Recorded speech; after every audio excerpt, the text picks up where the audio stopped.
டேரக்டருக்கு வந்து லைக் கான்ஃபிடன்ஸுங்கிறது எப்படின்னா, சில பேர் செல்ஃப் ப்ரைஸ்டாகவே எப்பவுமே யோசிப்பாங்க. நான் பண்ணுறது தான் கரெக்டு, நான் தான் ரைட்டு அப்படிங்கிற மாதிரி எனக்கும் ஒன்று இருக்கும். பட் அதை நான் எப்படி பார்க்குறேன்னா, ஒரு டேலண்ட்டாக அதை நர்ச்சர் பண்ணி அதை எவ்வளோ பியூட்டிஃபுல்லாக ஒன்று அதை எடுத்துகிட்டு வந்து சொல்ல முடியுங்கிறது தான் ஒரு பெரிய ஒரு டேலண்ட்டே. ஸோ விக்னேஷ் கார்த்திகை நான் அப்படி தான் பார்க்குறேன். ஏன்னா அவர் ஒவ்வொரு சீனுமே எங்கிட்ட எக்ஸ்பிளைன் பண்ணுவார். ப்ரோ நான் நான் நான் நிறைய டவுட்டு கேட்பேன். எனக்கு வந்து எப்பவுமே கேட்டுக்கிட்டே இருப்பேன் டவுட்ஸ்.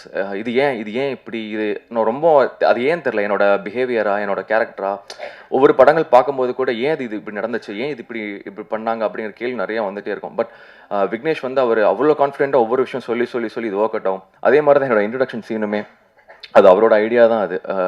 நான் வந்து ஒரு செகண்ட் தான் யோசித்தேன். பட் நான் ஒன்று தான், டேரக்டரை நம்பினா பண்ணுங்கிறதா என்னோட நம்பிக்கை. இன்றைக்கி நான் தேட்டர் போகும்போதெல்லாம் அந்த இடத்துல அவ்வளோ ஒரு ஒரு ஒரு விஷயம் பார்க்கும்போது எனக்கு விக்னேஷ் கார்த்திக் தான் தேங்க் பண்ணணும்னு நினைக்கிறேன். Thank you so much Vignesh Karthik.